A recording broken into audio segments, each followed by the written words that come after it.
things. In January of 1944, the world was at war.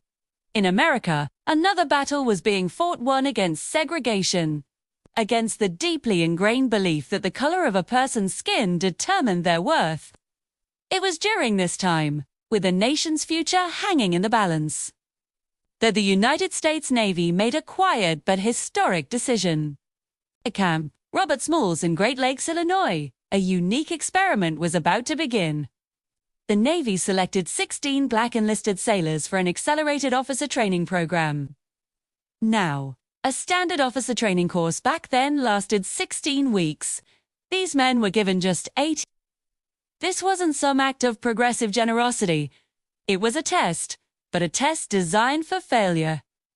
The Navy's leadership, steeped in the prejudices of the era, expected these men to crumble under the pressure. The shortened timeline, the limited resources, the immense psychological weight of it all, it was a setup. The goal was to create a narrative, to prove that black sailors were unfit to lead, unqualified to command, and simply incapable of becoming officers.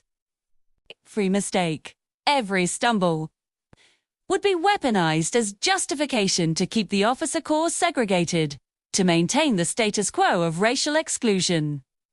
The system was rigged. It was designed to validate a lie. But something incredible happened. These 16 men didn't just meet expectations, they shattered them.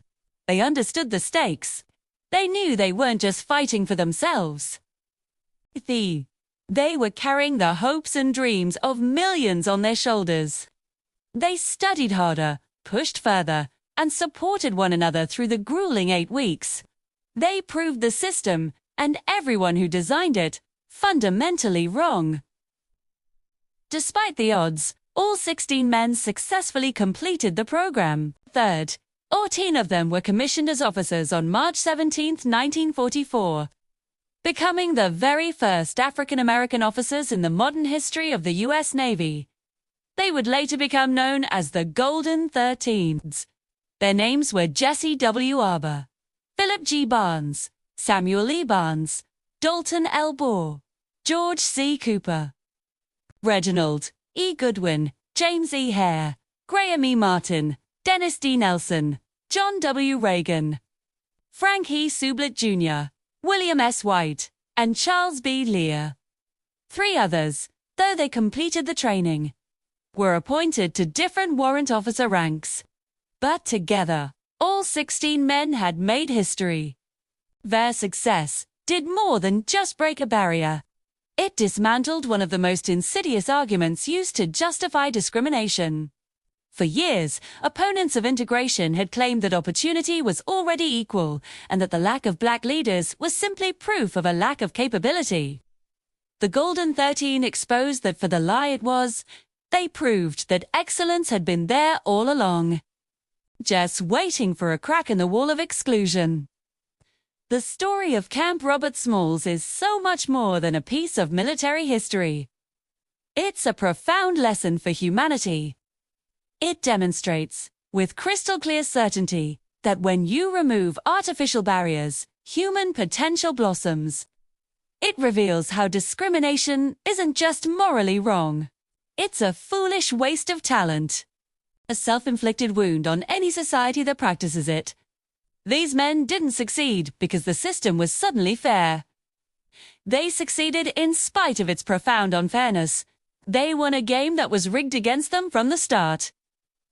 For African Americans, their story is a powerful affirmation.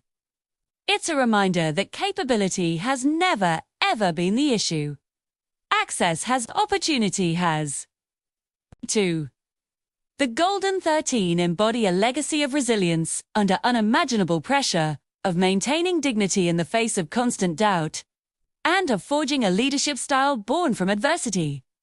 They didn't just learn how to command a ship, they learned how to navigate a hostile world with grace and strength. Their legacy is a challenge to every generation that follows, to demand inclusion not as a favor to be granted, but as a fundamental right to be recognized. It's a call to kick down doors, not just knock on them. And for all of us, for humanity as a whole, they Their achievement reinforces a universal truth. Real progress happens at the intersection of courage and opportunity. When systems are designed to unfairly test people, and those people rise above the test anyway, they don't just win for themselves. They drag the entire society forward. They force us to confront our own prejudices and to rebuild our systems on a foundation of fairness and truth. 2. The shortened training course at Camp Robert Smalls was intended to be a dead end. It was meant to limit possibility, to reinforce a ceiling. Instead, it became an accelerator. It didn't just create 13 officers. It accelerated history. It proved that the only thing holding people back were the limitations others placed upon them. The story of the Golden 13 isn't just about the past. It's a blueprint for the future. It teaches us that true strength isn't found in exclusion, but in unlocking the potential of every single person. Thank you for watching. If this story moved you, please consider liking this video and subscribing for more stories that matter.